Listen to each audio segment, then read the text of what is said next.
what to say to sellers and what not to say to sellers. I've lost deals because of how I put things when I was talking to someone. And not saying I wasn't saying anything wrong necessarily, but I said it in a way where if I would have said it a different way, I could have actually landed that contract, that deal. So, and it's just small tweaks. It's small things of certain things. There's certain things that you should stay away from 100%. There are other things that we're going to talk about where you can say them, but there's better ways of putting the same sentence out, right? To actually get a better response from the seller.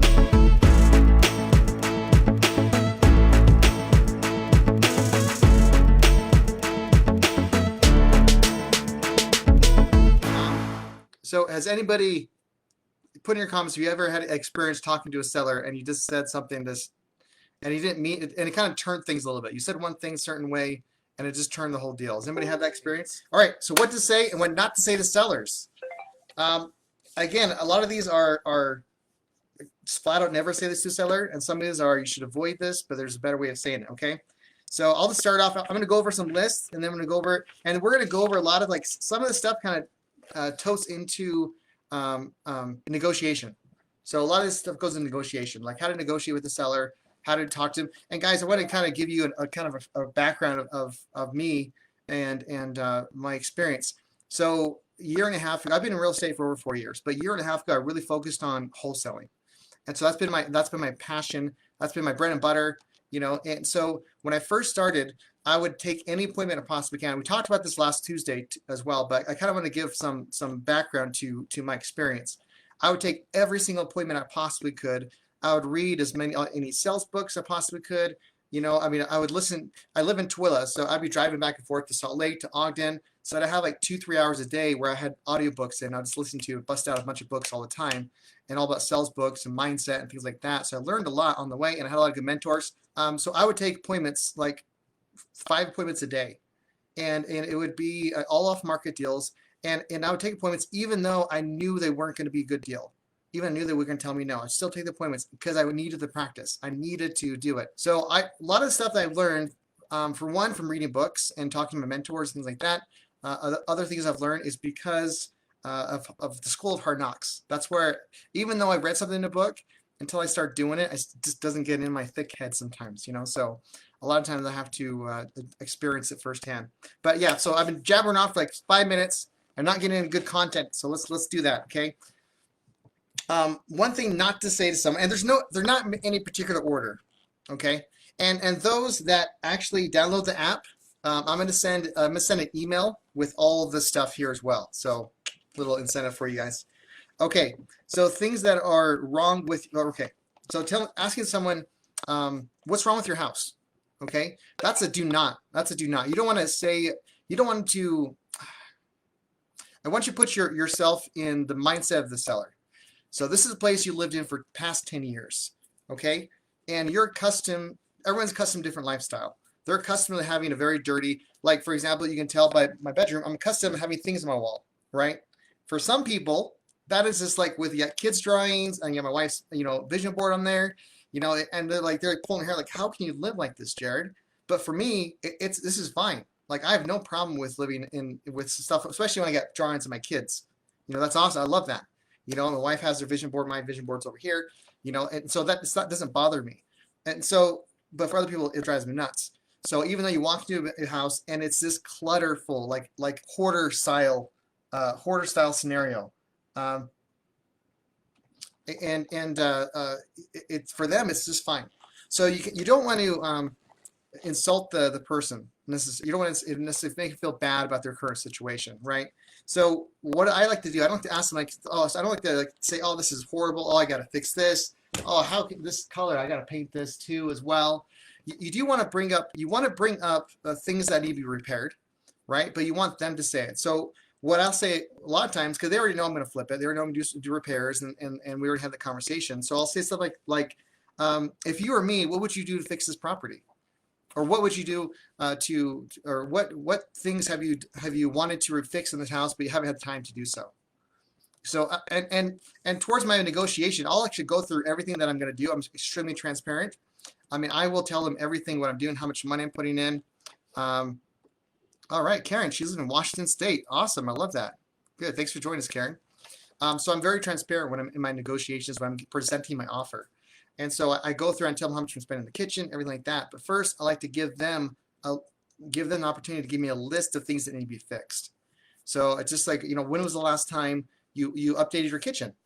Oh yeah, well, it's never been updated. So now they're like, oh yeah, I guess it probably does need to be updated.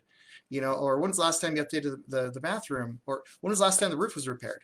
So those type of questions will get them like to think about like this stuff may need repairs. And so when you bring it up later, it's not so much of like, oh man, this guy thinks I live in a pie hole.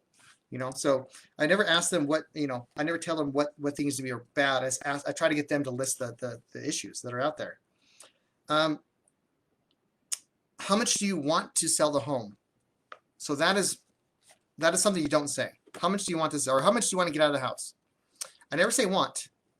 I say need. How much do you need to sell the home for? Want and need are two different things. So why do you think, what's the difference? Would there be two? Well, aren't those the same question though? Can anyone tell me in the comments? Are those the same question, or what's the difference?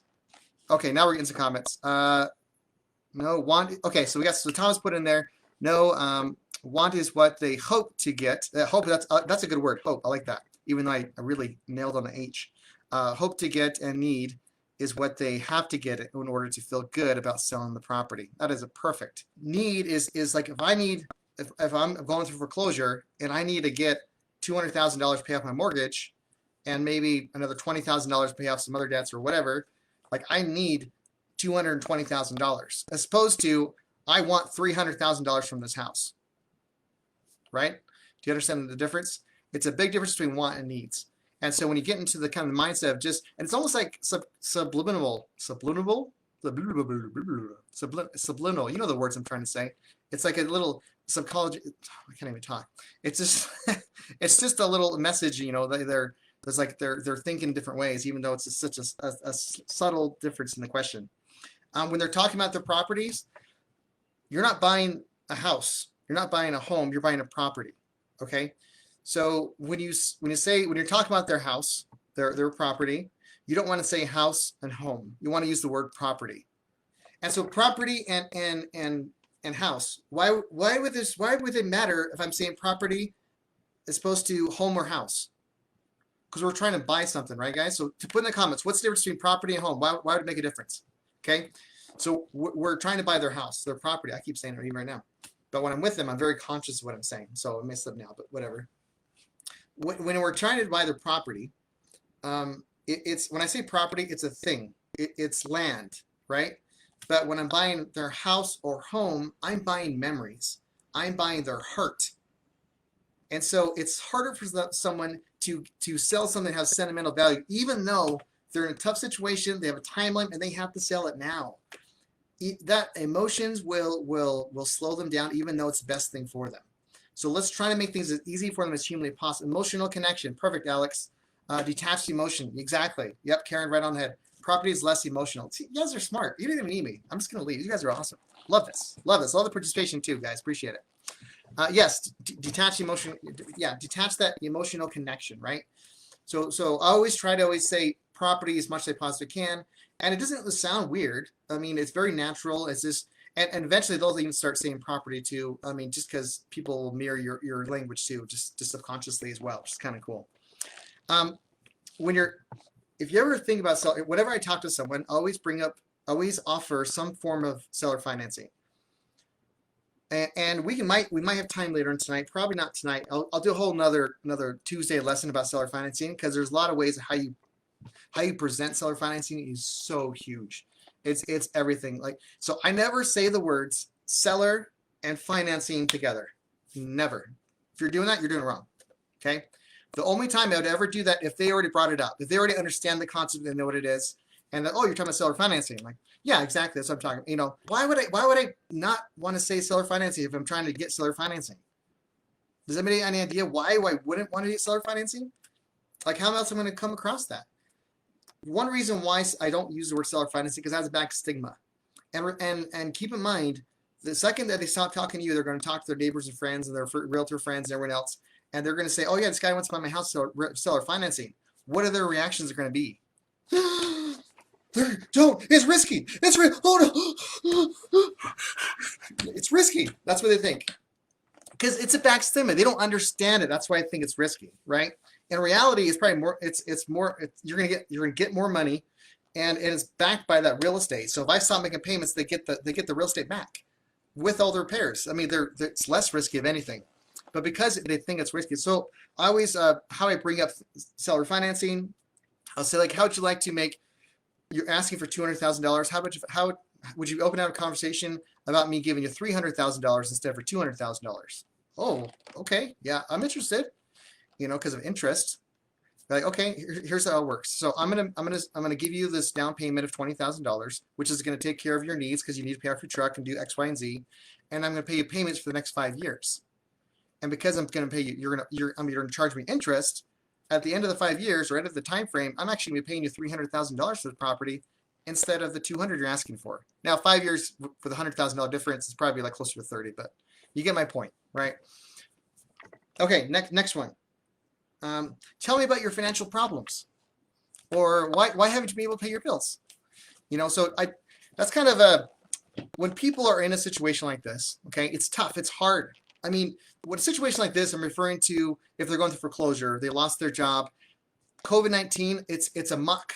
It's a muck. People have lost their jobs all over the place. They're having a hard time to keep on going. So a lot of people are in a situation that we as investors can help them in.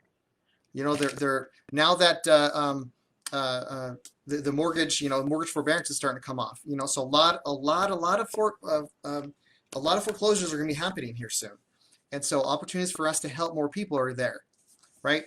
So I don't like to tell them like, tell me about your financial problems. Like that can be an acceptable. I mean, depending how you phrase it, but I don't like to say that.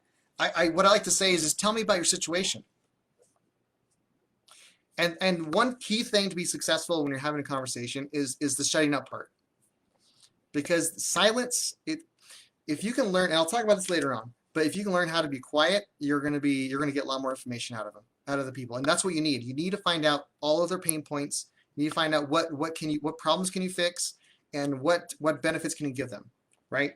So telling me about your situation is a great thing. So tell me your situation. And sometimes they'll be some people are very open to tell them about their whole life. They'll tell you about their aunt, cousin, and they'll just keep on going. And this is me. That's my life. That's what, when I'm talking to them, this is me. And if they're even kind of short-lipped and they don't really talk a lot, 1 or 2 word answers. Oh, tell me more about that. Tell me more about your situation. Tell me more about that. And I keep on saying that until they have nothing else to say. 5, 10 times, like, oh, interesting. Tell me more about that. And it's when it's in a conversation, it's not quite as like awkward as that may even sound, but just tell me your situation and tell me more about that. It's a great way to keep them open to talk. You need them to talk. When I'm in an appointment, I plan a minimum an hour. I remember one guy in particular, I was there for 4 hours, and we were just talking about it. And you want to be careful. You want to Wall Street. You want to be, you want to keep straight to the line of sell. Right? So you have to steer them with questions. You're controlling the conversation with questions, right? So you want to get them close to the sell, right? But if you ever need more information, it's like, tell me more about the situation, right? Okay. Let's just say you're having a conversation with the seller, and you're like, okay, so how much do you need for this property? And they're asking, and you'll get a lot of this for sale by owners. Man, vast majority of them, they want more for the property than it's worth. I mean, it's just pure and simple. And if you say that to them, like, oh, you'll never get that price. I'm learning from, past experience. I've said that to people, like, you'll never get it for that price. And even in this crazy market, a lot of these guys will ask for like outrageous, like this, even ARVs like 200, and they want 350 because a mansion down the street sold for that price, and they're like half the size. And so like, oh, that's my house. That's the house. You know what I mean? So they're thinking like that. So never say like, oh, you'll never get that much. Well, then what do they do? Their walls come up. They're like, oh, this guy's a dick. I don't want to talk to this bald man anymore. It's not going to help you or them. So when they give me an outrageous, or even a low ball number, any number at all, I always ask them, oh, interesting. Where did you get that number from? Where did you get that number from? That's what I ask them. Where did you get that number from? So then they're like, oh yeah, well this house down the street sold, or sometimes even people respond to me like, oh yeah, I feel like it's worth that much. Like, oh, you feel like it's worth that much? Okay. or I say like the last 3 words, and I'll talk about this later on, but like then I say the last 3 words that they say, and I just shut up and just let the awkward silence fill in the room until they start spouting out more stuff, right? So with that, and this is more negotiation stuff, but I mean, a lot of times in that particular scenario, I like to bring up my comps. Like, okay, so I don't want to be the bad guy telling them that they're way off. What I like to do is like industry standards. So like, okay, yeah. So do you understand how like if you called a realtor and you asked them you want to sell a property, how much they would actually, what they would do to find out how much it's worth?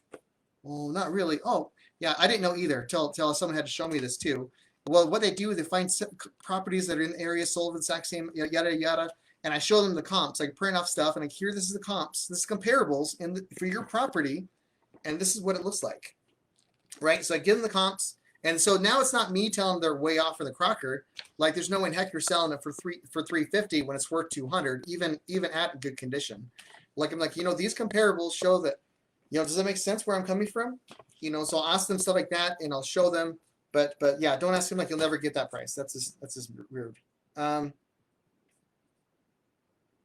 Okay, yeah. So this is debatable. This next one I'm going to say. Okay. What I do not say is I'll give you a lowball amount for your house. What do you say? I'll give you $100,000 for this house. What do you say? And it's super low. Like you might be able to buy it for 150 and still make your profit you need. Now this is debatable. Okay, this is the school of Jared. The school of Jared says this. All right. Oh, I'm gonna fix my thing. The school of Jared says this. I like to give my highest and best from the very get-go. Now, am I leaving money on the table? Potentially, but it leaves the people, the buyers, zero negotiation. It's either yes or no, and I'll get more yeses. In my opinion, I think I'll get more yeses when I give them the highest and best from the get-go. Because sometimes people, especially, I don't know, maybe it's a Utah thing, but they get insulted very easily when they feel their house is worth 300,000 and you're offering 100. Like, well, how insulting, and it might be a little insulting, and I think, and you can sympathize with that, right? So I get where they're coming from. So my point of reference is like when I before I even say a number, I go over everything. So they already told me what their house needs to be repaired. So in their own words, they told me the roof needs to be fixed, the kitchen needs to be fixed.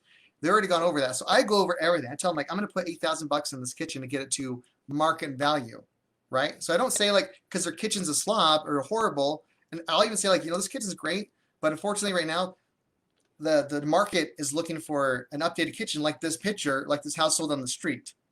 Oh, right. So I would have to spend $8,000 to get it to that level, right? So I'll go over everything. In detail, I spend at least 20 minutes going over my numbers. Not 20 minutes. That's probably too long. But probably realistic, like 10 minutes or so, going over my numbers, what my deal will look like. I'll go over what my expenses are, how much I'm making. I'll tell them how much I'm making. I'll tell them I'm going to make $40,000 in this deal. But the reason why I'm making that much is because an oops and a flip is a $10,000 oops. So I'll probably won't make the $40,000. Maybe half of them lucky, right? Because that's true. I mean, an oops and a flip is a $10,000 oops. And I'll tell them stories of where I had lots of oopses on my past flips, where I had that money came out of the profits. So what I'll do, I'll actually write down. I'll figure out the numbers right then and there in front of me. Like they're sitting down, and I'm over here, and I'm writing it down, and I can. So with all that being said, because I watched the house with them, so they understand. We already talked about things. What's going to be. We already know what's going to be fixed. Yeah. Oops. Oh, yeah, about my oops moments. Yeah, lots of oops moments. So I write down all this stuff, and I figure out that and even though I already know my numbers, I kind of pretend like I'm making I'm doing the math. And sometimes I do actually real math while I'm sitting there because I walk through the place. Oh wow, I actually planned that we have to redo the bathroom, but this bathroom looks perfect. I don't have to do it, so I'm going to factor that in my numbers. Actually don't. And I'll say that like actually I don't have to do anything with this bathroom. It looks great. And I'll scratch off my bathroom list and I'll redo the numbers and I'll say, and then I'll give them the number as in, I can offer you $245,500.14. Why would I be so specific in my numbers? Does anybody have any idea? Why would I be so specific in my numbers? Even down to, I'll even say cents and 14 cents. I'll throw in a 14 cents sometimes, right? But it's always an odd number. It's never, I can give you $400,000. No, I'll give you I'll give you 200, instead of 250, I'll say $251,300.45 or whatever it is, right? Very specific. Any ideas? Yeah, 20 people watching. Got to have something. Any ideas from you guys? It sounds realistic. It's real numbers. Exactly. See, Garrett, you nailed it. It's real numbers. It's not just some mojo. It's just, this is like, oh yeah, I could probably give it 200,000 for it. No, this is like a real number. And so when people literally would say, they'll come to me like, oh, can you go up 5,000? I can't, because this is why. Because I already showed you why I can't go up 200,000. You know, so this is the wiggle room, right? And again, this may or yeah, and if you round, I mean, it's just not a real number for me, right? And this is just a strategy. You may want to go like, all right, maybe my highest bust is like 10,000, so I could maybe wiggle up a little bit more, because sometimes people like to have a story like, yeah, this investor only wanted to give me 250, but I got him up to 260, so they get that story, they feel good. That's not necessarily a bad strategy. That's not. I found that giving them the highest and best from the get-go has worked best for me, especially when I give them specific numbers, and I feel like it's a fair number. Like I don't feel like I'm taking advantage of someone either, because that's something big too. I want to make sure we find that win-win scenario always. Always find that win-win, right? Okay. Anyways. Oh, and this is just another extra thing. I always like to ask, like, what will happen if you don't? This is to say, what would happen if you do sell this, or what will happen to you if you don't sell this property? So that's a good, and let them and just shut up and like tell me more about that. Tell me more about that. So, tell me what will happen to you and your family if you don't sell this property now. Yep, Thomas, it's real numbers. Yep, see, perfect. You guys are on this. I love this. Okay, I got some good listeners here. I love it. Okay. Okay, when you're giving someone an offer, we're not to say, the most I can give you is X. I don't like that, because when you say that, you're saying that that's a low number. The most I can give you, the most I can give you is $200,000. And be conscious, because sometimes it's subconsciously like, I know it's kind of low. I know it's kind of low, man. I don't know if I want to do it. Right? So you don't want to say the most I can do is $200,000. And even if you did my strategy, $200,000, $400,012. If you say it like that, that's not coming across as confident. What I like to say is, great news. I can give you X, Y, and Z. Or I'm able to get you X, Y, and Z. So great news. I can get you, even though that great news is $100,000 under what they were asking for. That's still great news. Because, and we'll talk about this a little further on, because the great news is, because I always say I can give you X amount, then I say the benefits, so that you'll have enough to pay off your mortgage, have that $20,000 to pay off your check, and you'll have $5,000 left over for your moving expenses and down payment on your next property. Or not down payment, but on your, or whatever it may be, because you already know their pain points, right? Yeah, it sounds like you're devaluating their property when you say it like that. Karen, nail on the head. Perfect, right?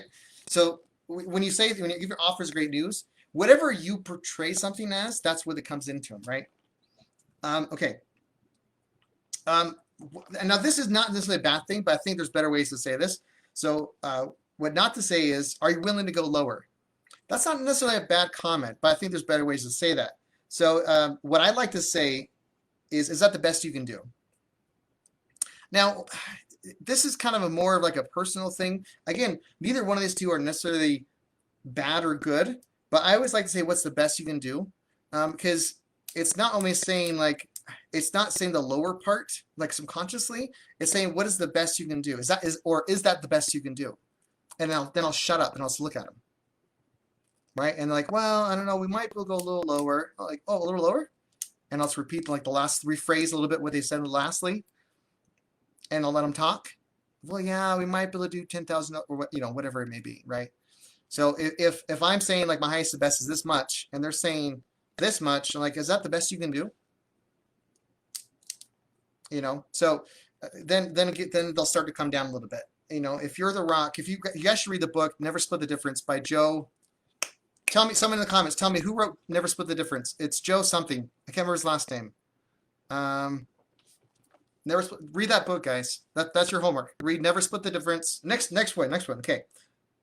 So why are you selling? Again, this one is not necessarily a never say, but I think there's better ways of saying it.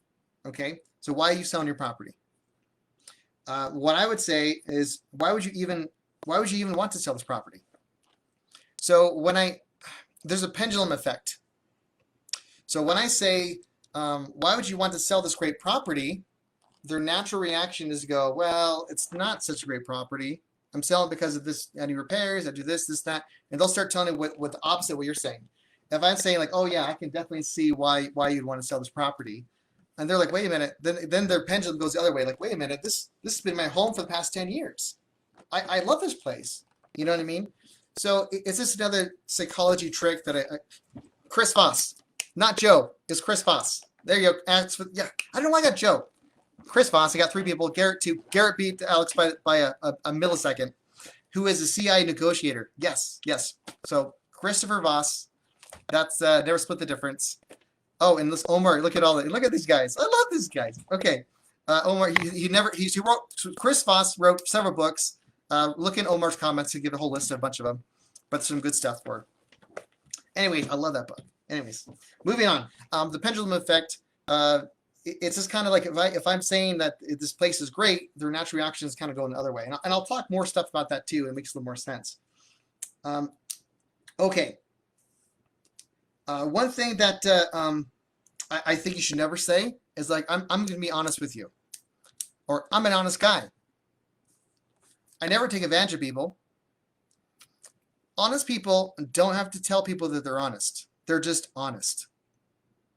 Okay, I think that's a quote somewhere. I don't know. I heard it somewhere, but it's true, right?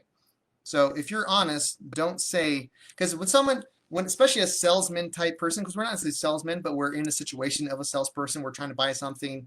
And so when a salesperson, I'm on the phone with a salesperson, they're like, yeah, hey, I'm honest, man. I'm not trying to take advantage of you. The first thing I think of is like pendulum effect I was talking about. Like, oh, this guy's trying to take advantage of me.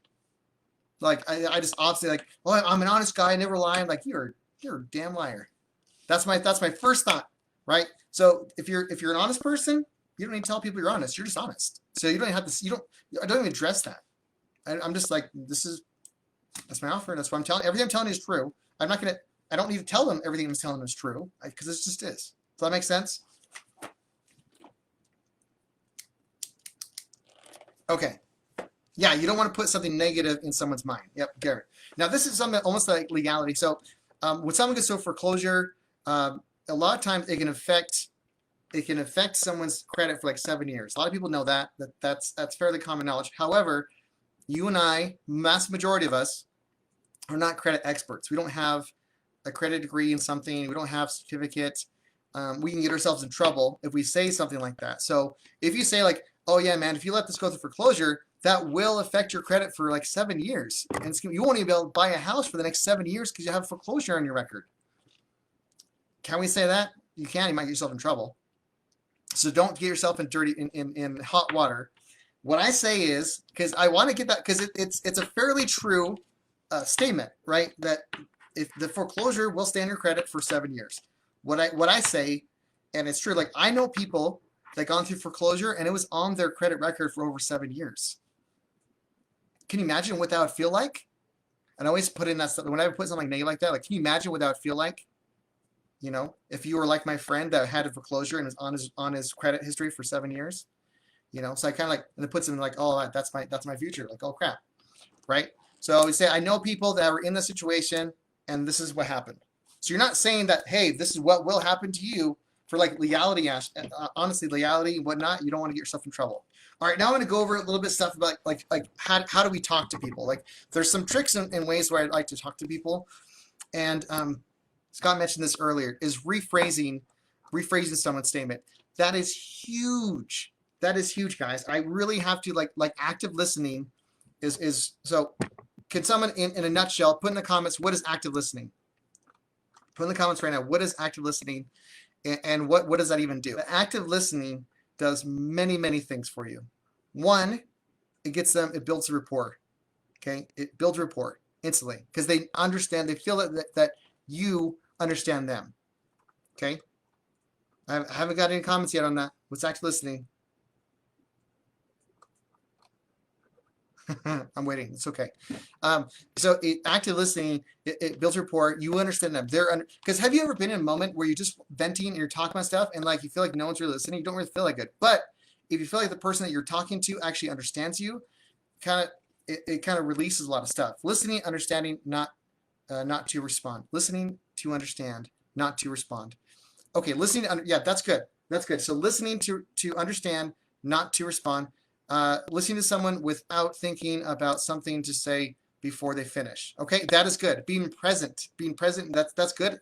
But what active listening really is and all these are they're not wrong. But active listening is once they say their statement. Okay, they tell you the story, whatever. You rephrase what they just told you.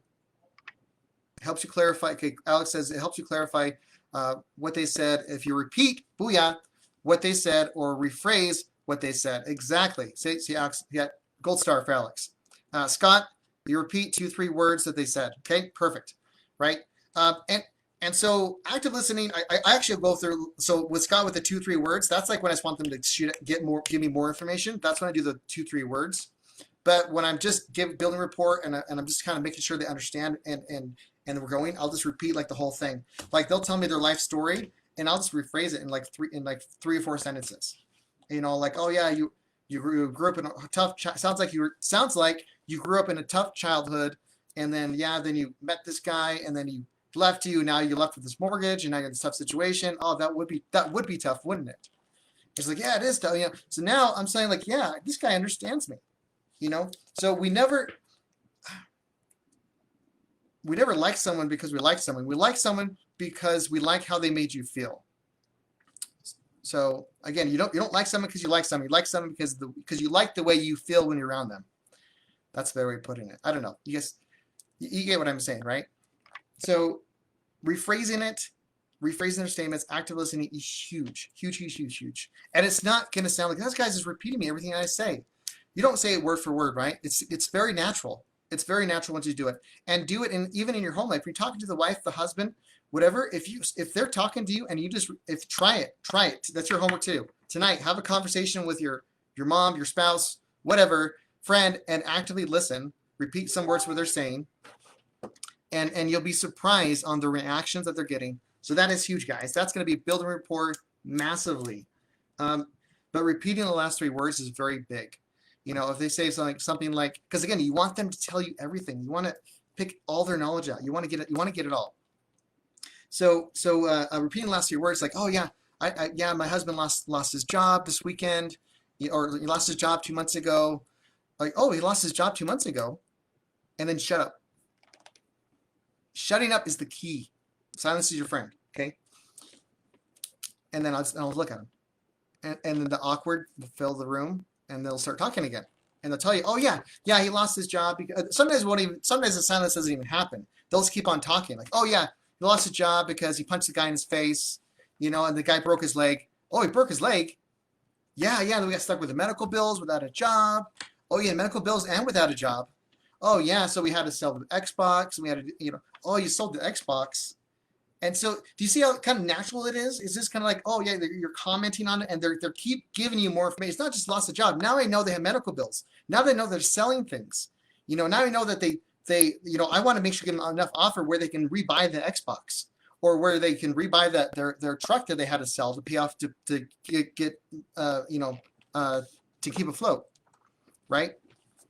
So repeating those 3 words is very big. It's a great way you just want people to talk. You don't want to go like off in tangents, whatnot. You want to control them a little bit, but that's a great way when they hit on themes that you want them to continue talking about. That is huge. Okay. All right. So I'm going to go over some strategies. Always like to ask no questions. Get to the no.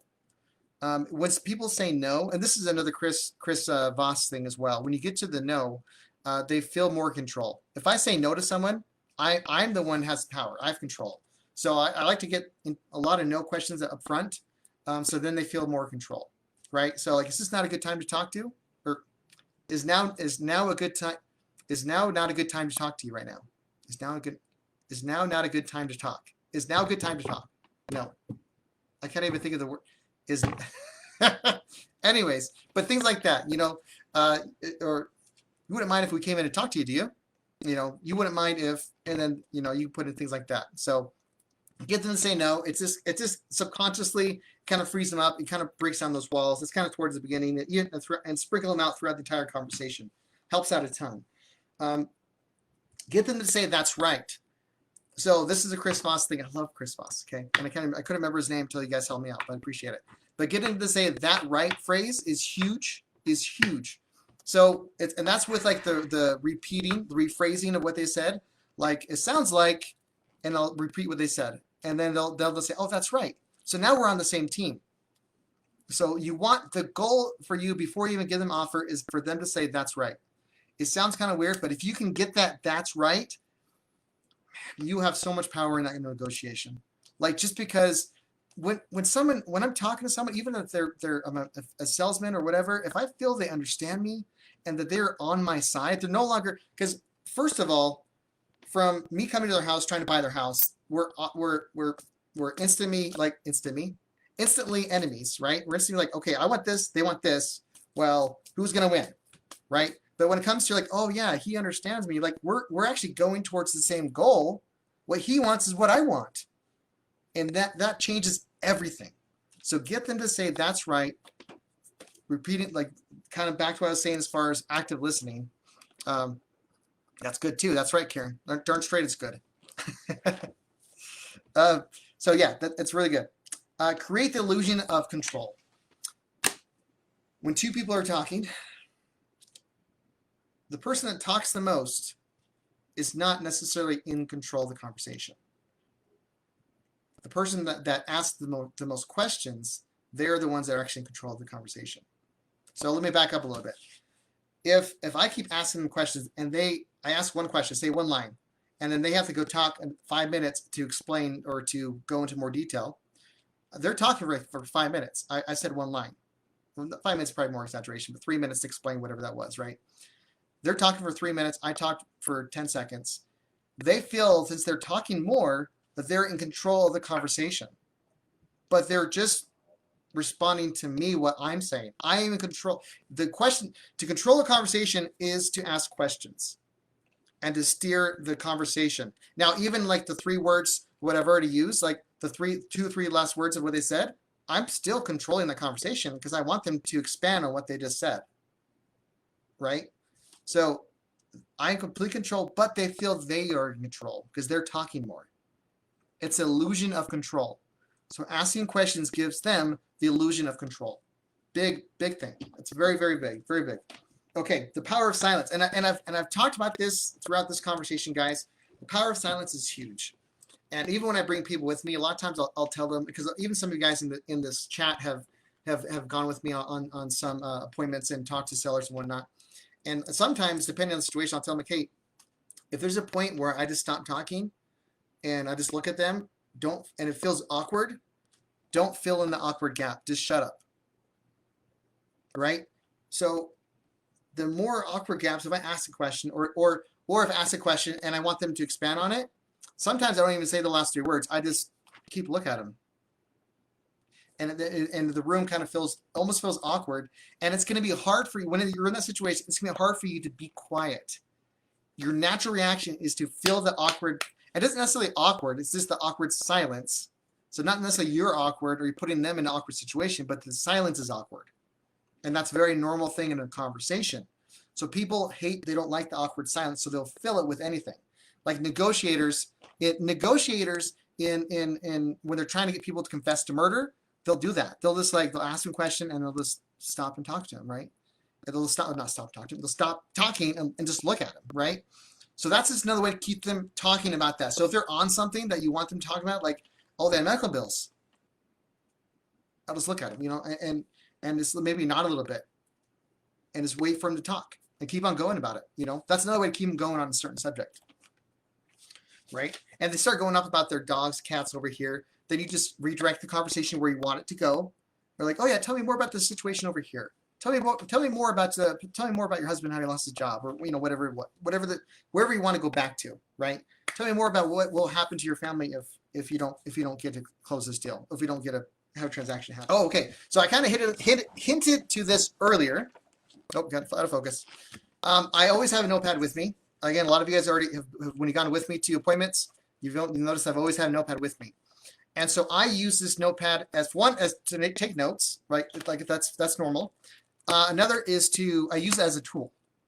So my tool is, for one, like I said, so how I mentioned before, like when I'm writing up numbers, like I'll like before I give them an actual number, how much you do, I literally will write things down. I'll get my phone out, and I'll just get get my calculator out and I'll start doing some calculations. And I just hang out for just one second. I want to see how I want to see how much good news I can give you. And I'll start writing some stuff down, and then I'm using this as a tool so that it just feels like, okay, this Jared, this number is real, right? Another thing too, when I'm gathering information, what I'll do is if it's an awkward, so sometimes for some people, certain questions feel awkward.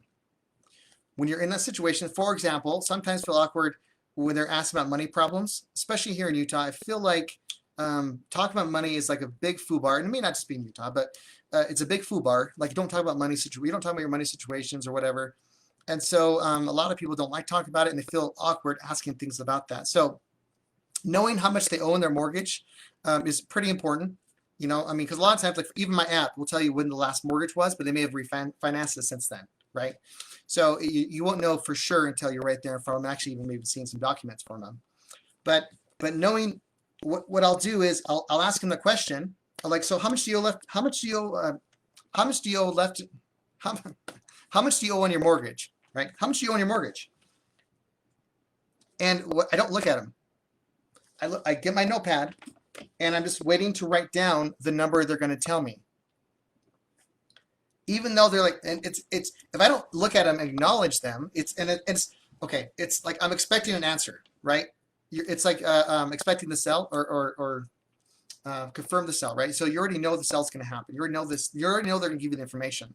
So people will feel awkward not telling you. So like, yeah, tell me how much you owe on the mortgage. And what are you guys making right now?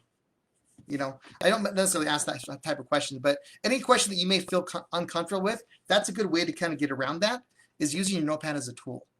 And they ask you, even if it goes down to like, I'm just going to write some stuff down because I want to make sure, I want to give you an offer that's going to solve all your problems. And so I need to get some information first so I can be able to answer all those, to solve all your problems you're looking for. Or I'm going to see what kind of offer I can give you to solve as many issues as you're going through, or give you as many solutions as humanly possible. Right? So now you know, so they know why you're writing stuff down. Because you have to find out, it's crucial to be successful. It's crucial to find out all their pain points, as many pain points as you possibly can, and the carrot points. The carrot points is the good things they're chasing after. The brand new truck, that's a carrot. Being able to pay for the kids' college fund, that's a carrot. Pain point to get out of this foreclosure, saving their credit. A carrot could be buying a new house. That's a carrot.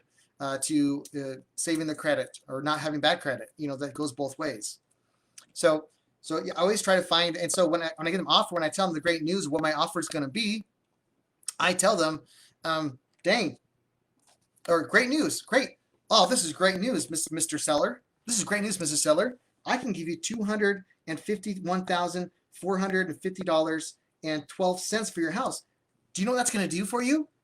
This is so you can actually be able to pay off your mortgage at $200,000. You're going to have $50,000 left over to pay to take care of pain point number 1, pain point number 2, and you'll be able to do carrot point number 1, carrot point number 2. You'll be able to pay off your mortgage. You'll pay off the other debts here, pay off your medical bills, and you'll have enough left over to buy that new truck you wanted, or for the down payment on your next property, or whatever it may be, right? So you always say because when you're giving your offer. Great news, your problems are solved. That's basically what you're saying in a nutshell, right? You want to feel like this is the greatest opportunity, even though this is like $100,000 less than I was expecting. But shoot, this still fixes my problems, and I get the solution right now, right? One thing, there's one thing I missed here. Don't say take your time. So I'm gonna back up. Then I'll open the chat. So write down your questions. If you have any questions or comments, write them down. Put them right now because there's a delay, right? As I kind of go over this last little point. But go ahead and ask your questions. right now, which I'll just put in the chat and we can kind of go over any more talking points, anything like that at all. Okay. I don't like to say take your time. You want to build urgency. Now, with that being said, a lot of my deals, I usually talk with someone like months in advance, or not months in advance. It takes me months to actually close the deal, right? Because maybe it's just not right. Right now, they're not that big of urgency. They have time to sell, or they just don't want to sell right now. But they'll I'll keep reaching out every couple months or every month or so. And so a lot of my deals are closed that way. But you still want to give urgency at the time. So I don't say, oh yeah, take your time. No, don't worry. Whenever you feel like you want to sell, you just come talk to me. What I like to say is, I don't say take your time. I'll tell them, like, you know what? I sprinkle in words like today and now all over. So today, if we can agree upon this, you're going to get this benefit. Oh yeah, if we can do this right now, you're able to get a sense of peace knowing that you don't have to worry about X, Y, and Z. So today, now, using words like that. And also I'll tell them, like, if they're like, oh man, I really need to think about it. Like, hey, yeah, no, I understand I totally understand that you need to think about it. But I just want to let you know that my resources are not unlimited. So I am looking at other properties. I have partners that partner up with me, and I'm always buying properties, a couple of properties a month. And so, I just want to make sure that we can get this a deal. We can close this. Don't say deal. We can close that. We can come to an agreement now. Before I promise my resources somewhere else. So I give a sense of loss. Like, if I don't give Jared an answer soon, if not right now, I may not be able to sell this property to Jared, right? Or I may not be able to sell this property at all at this price at all. I may have to, because there's been time where there's literally people. This lady, like this one time, this lady, she just laughed me out of her house. She was very aggressive, and we were talking. It was one of the few deals I've done in Spanish. It was kind of funny, but she was very aggressive with the whole thing. And literally, she called me like within 2 days later. It's like, okay, we want to sell it. And I told her, okay, and I wasn't trying to be mean or anything. I was just, okay, man, but you know what? I'll buy it from you, but it's going to be $5,000 less than which they offered. Now, whether you want to do something like that, I wasn't doing it for spiteful either. The message I was putting it into her was that you need to take my offer now, because if you wait longer, it's going to get lower and lower and lower. That was the message I was giving her. Not to be spiteful, be a dick move. It was saying, like, okay, so it was here. Now my offer's here. Do you want it now? No? Okay. And next time she calls, it's going to be lower. You know what I mean? So that's the message I'm giving across. I'm not trying to be a dick or anything, but it's giving that sense of urgency of what it's going to be. And not even like, maybe not $5,000, but it could be even a couple $1,000s, and you can just give whatever reason, right? And so, like, yeah, so it looks like I was looking at the market. It's actually a little more riskier than I thought. So only for me to buy your property is at 155 instead of 160. Or whatever whatever it is. So, yeah, that's definitely create a sense of urgency. That basically comes down to don't give them, oh yeah, just take your time, because that's easy to do. And I fell in that trap so many times. Yeah, just whenever you just give me a call whenever you want. It's fine. No. We don't got time for that. Let's sign the paper today. This is a good thing for you. We're have the win-win scenario. Let's get it done today. So what questions do you guys have? If you kind of want to, like, a list of this stuff.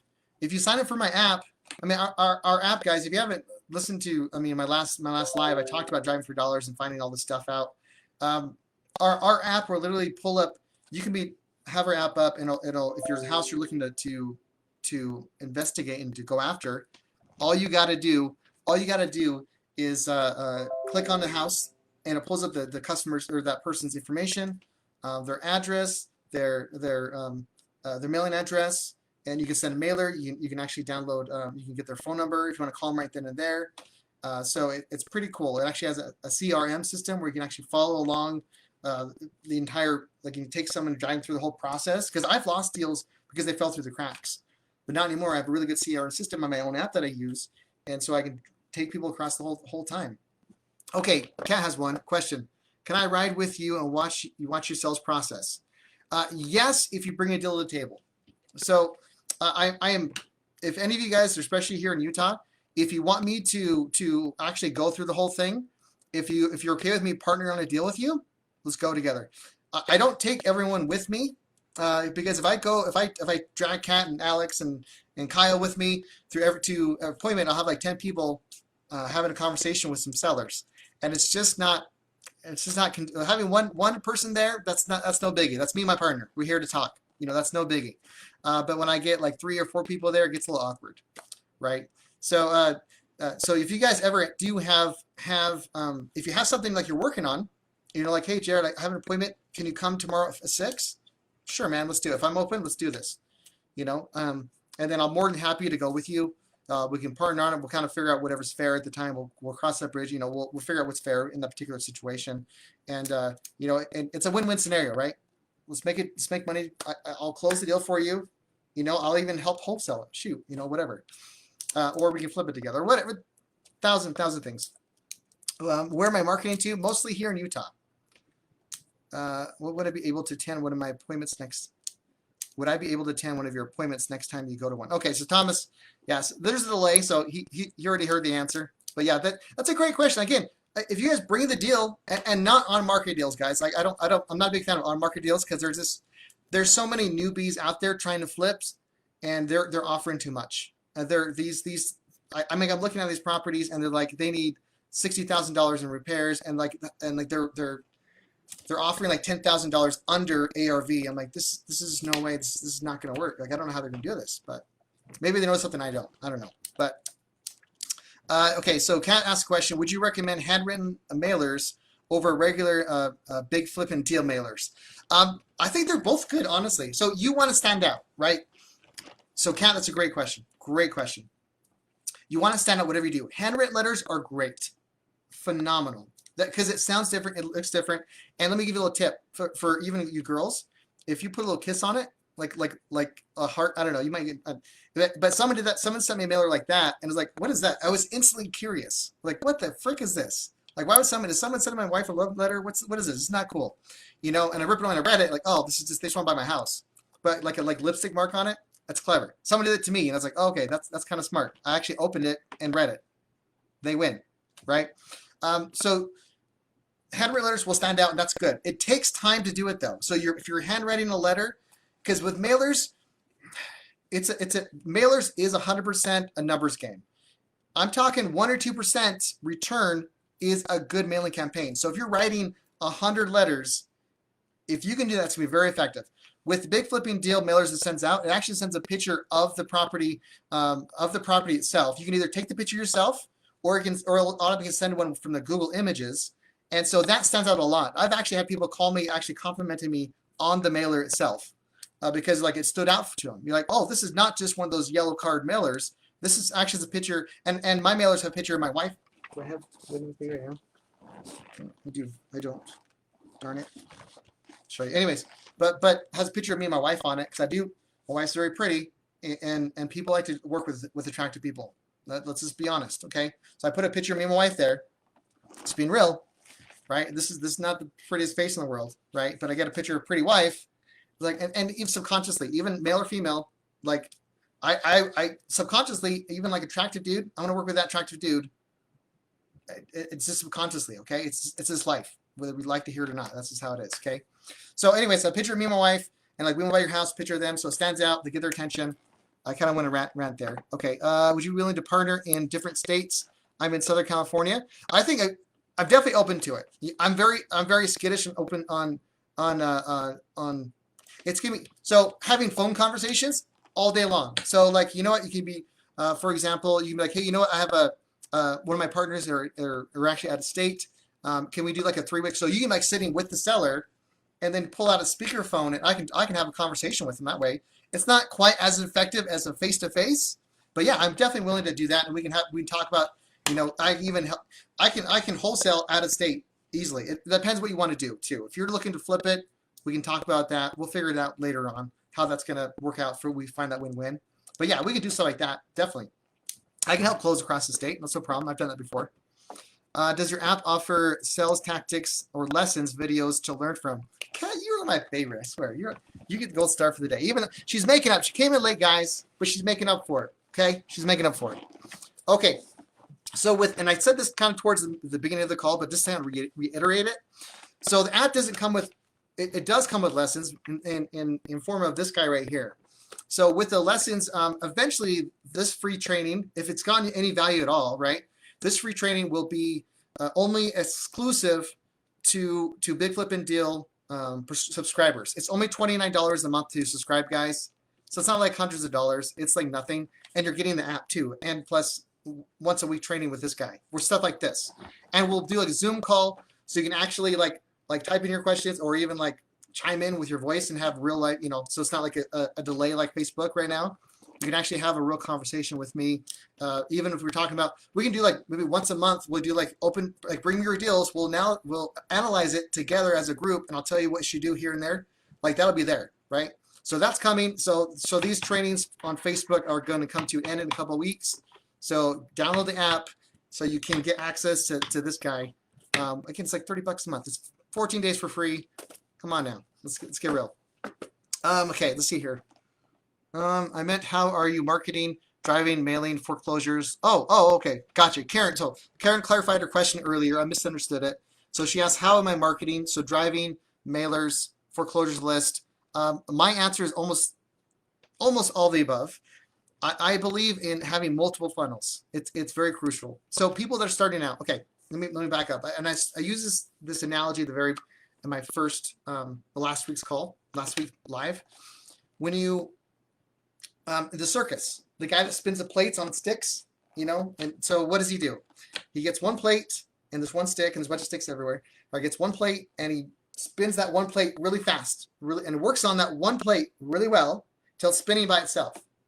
Then, and only then, does he grab the next plate and spins on it and makes that one going. So it's two plates spinning and work on his third. Now he will go back on the first one and get that to spin, work on that a little bit, work on that one, and then work on his third. With funnels, like driving for dollars, mailers, those are all your plates. So if a funnel is Facebook ads, for example, or driving for dollars, foreclosures list, what I recommend is work on one, become a master of it, make money in that way, because otherwise you get like kind of like I've described before, shiny light syndrome. You will just go everywhere.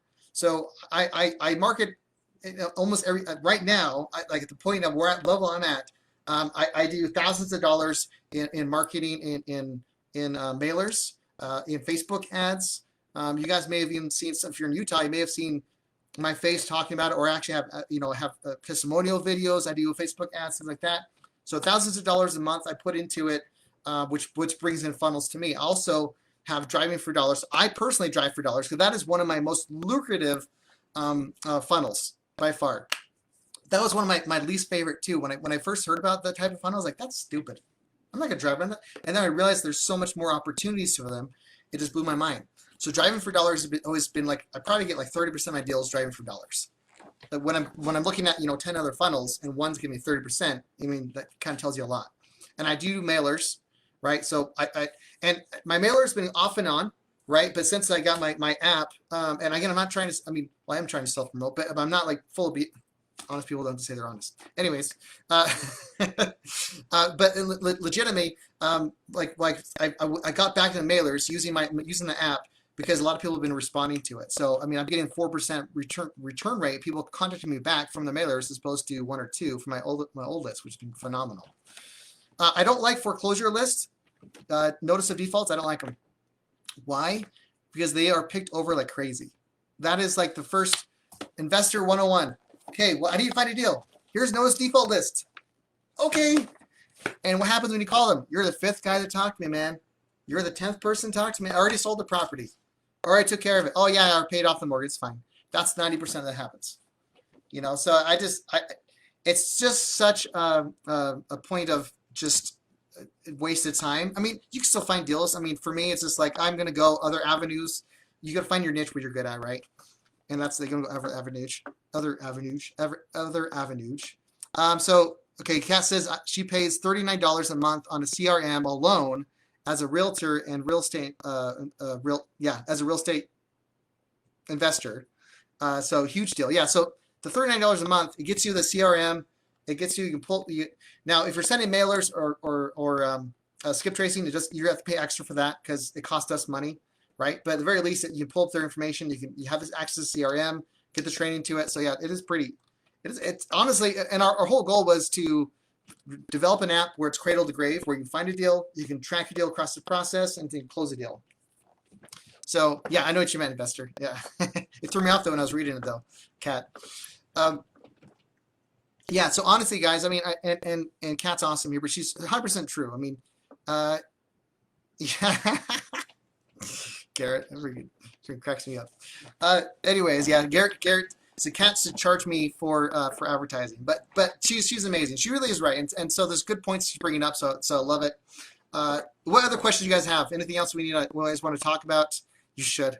I pay you in good education. Is what I pay you in, Kat. Come on now. And you're looking at a deal of mine. You're gonna pick up one of my deals here in a second, aren't you? On the 15th, right? Your partner's gonna come look at it. I don't think he'll be out by the 15th. I think we're probably thinking like closer to the 16th or 17th. So you might be able to come. The guy's a little slow getting out, but we'll see. We'll talk about it. We'll call tomorrow. We'll have a conversation about it. Anyhow, yeah. Any other questions, guys? Anything else? Okay, guys. I'm gonna let us all go. Word. Okay, love it. Yeah, I'm gonna let us all go. But yeah, next week, Tuesday here. Let me know in the comments what you guys like. Or what do you want to talk? What do you want to learn about now? Like maybe we talk about door knocking. What to say in door knocking, right? How to door. What the body language. Body language is huge in door knocking. Some of these guys right here, Garrett, a couple weeks ago, a month ago now, we went door knocking together, and Omar too. They're on the chat. We went door knocking together. So learning how to door knock is pretty big, and you can take that knowledge into other stuff too. So tell me what you want to learn. Door knocking. How to get seller financing. How to get seller financing with deferred payments. Or not even deferred payments, with no payments for the first like 6 months, which I've done multiple times. How do I get that? That's pretty cool. It's just about, but again, I'll leave it there. So put in the comments what you want to learn about, maybe more about negotiating, maybe more about lead generation, how to find. So in the marketing, we had some comments on marketing, right? Karen asked about how I'm finding my deals. So we can go more detail on that. I can talk about finding deals for hours. In fact, I'm actually teaching a class, a 4-hour class for one of my mentors in his training program as a teacher, as one of his instructors.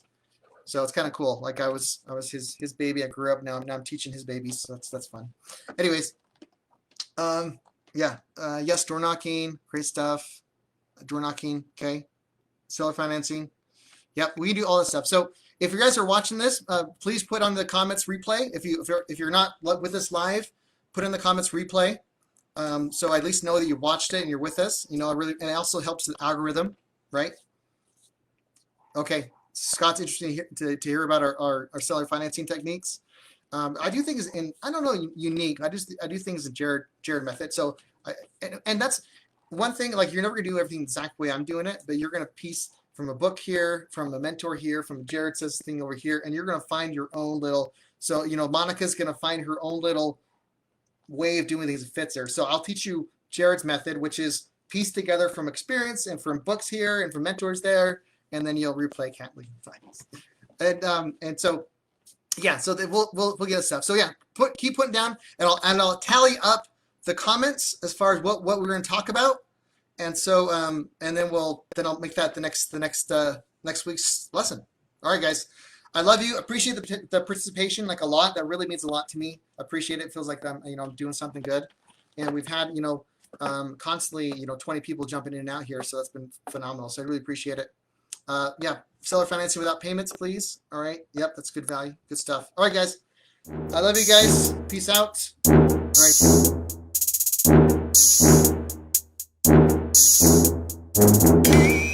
right.